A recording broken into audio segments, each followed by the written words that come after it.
This is the OnePlus Open. This is the first foldable phone from OnePlus, and this is a very different take on how foldable phones have come out so far. So how is it different? What has OnePlus done? Let's get into all of that. But first, just look at this phone. It's very different from Samsung, for instance, because it is way thinner and way lighter. It's actually as light as a regular phone at about 238 grams. So the Nexus, the Google Pixel 8 Pro, which we showed you last week, is actually as heavy as this phone. But this has one big screen inside and a full-fledged screen outside. Now let me tell you why it's different, right? So Samsung's take on the foldable, and Samsung literally created this segment with the foldable, which is now entering its 5th version in a way. So Samsung's take is slightly different because to keep the opened phone relatively within a person's grip, the front is slightly thinner. But what OnePlus has done, the front of the phone is almost the same size as a regular OnePlus phone. So it's about 6.3 inches diagonal. And when you open it, you get a 7.8 inch diagonal. But what that does is that the front screen or the cover screen, as well as the opened screen of the OnePlus Open, is the largest in any foldable. That is quite unique, and despite that, they have maintained like the thin. See how thin this phone is, and see how light it is. And the crease, which we often keep talking about when we are discussing a foldable, the crease is there, but it's almost invisible, right? It's there, but it's very invisible. And like Oppo, and for people who don't know, Oppo, OnePlus all come from the same company in a way. So the crease or the hinge, the way Oppo manages this is that the screen has a little bit of a dip anyway. So it bends there. So it doesn't bend from a flat position. So in that sense, it manages the crease quite well. And I don't know if you're able to see it when I flash the light. The crease is very, very, it's very subtle and something you can live with. So what else is different in the OnePlus phone? So the other thing that I noticed, which I think is different, is that the layout here is very different. When you open the phone, it's in a 2-column kind of a layout. The others have tried by putting things all across, like this search button would be like spread across, for instance. This is on one side.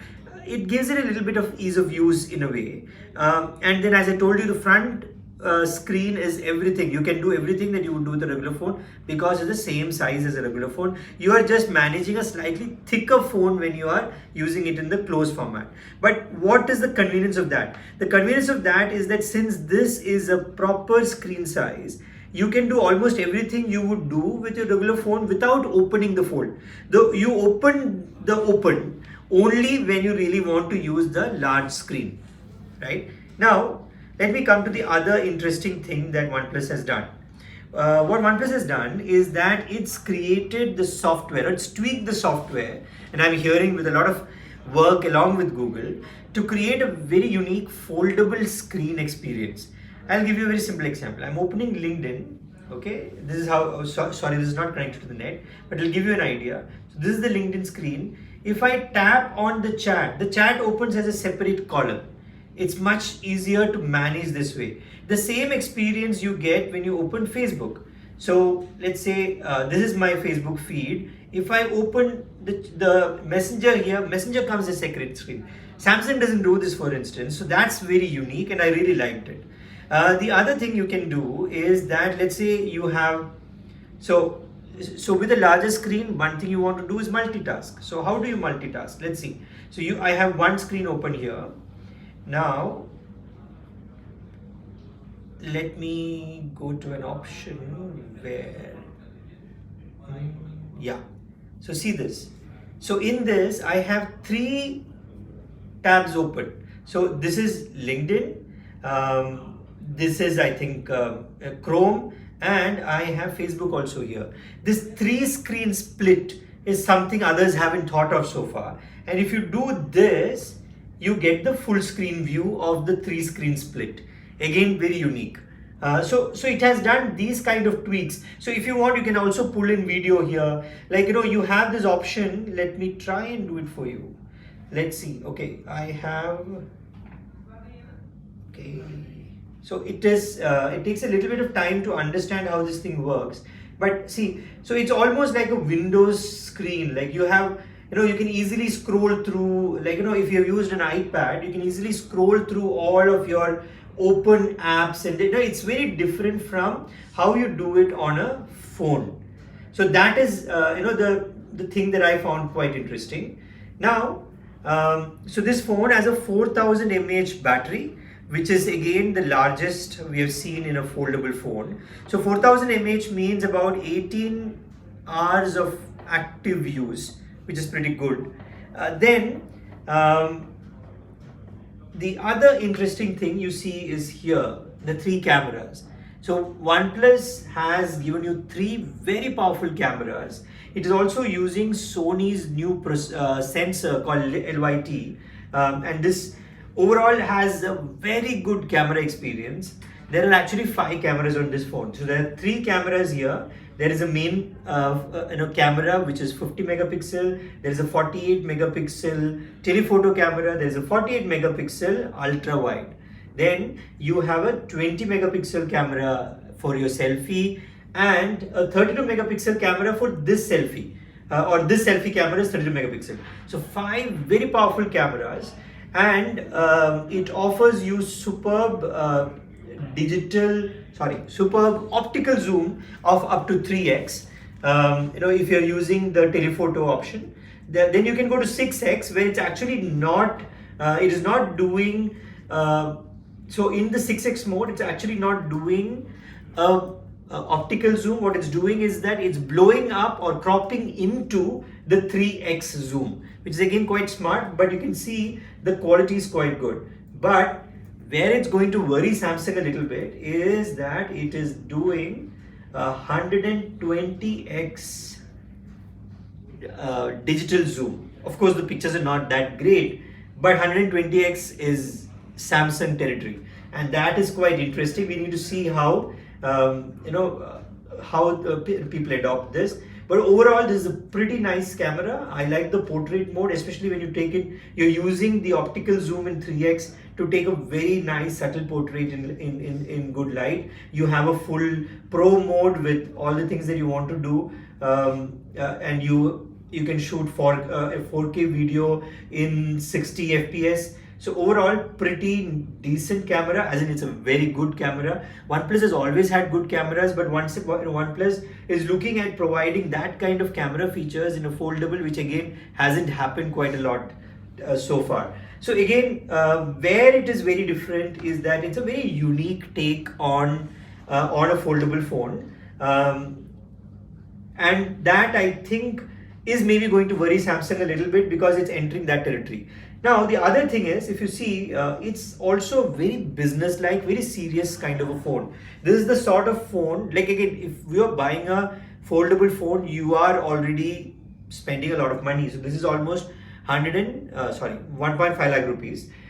So you are in that grade. So you're catering to a certain segment of users, and this looks like what a BlackBerry used to look like many years back. This is getting into that territory where you're trying to woo the business person or people who can really afford it. So it has got the kind of looks, I think, that works really well in that space. One more thing I should mention is that the trademark OnePlus alert slider is here, and you can still use it to go into silent mode or vibrate mode or just into normal mode. So this is something that OnePlus has done there. Audio quality is superb. The screen is the brightest you have on any mobile phone so far at about 2800 nits.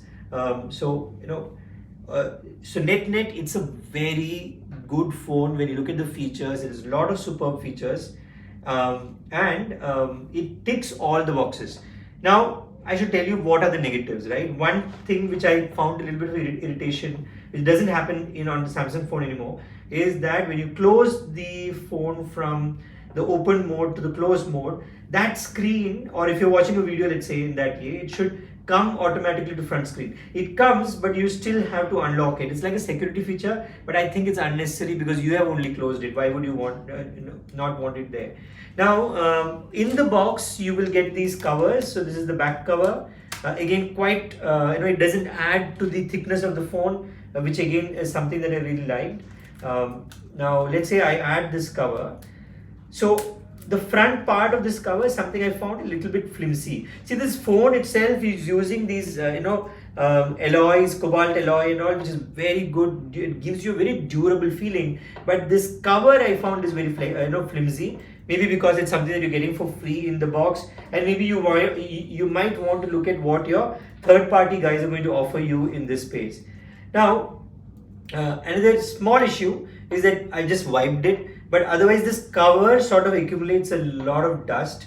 So if you're going to keep it in your jeans pocket, or the phone is hanging around on your desk, you will see that there's a lot of dust that settles around this thing.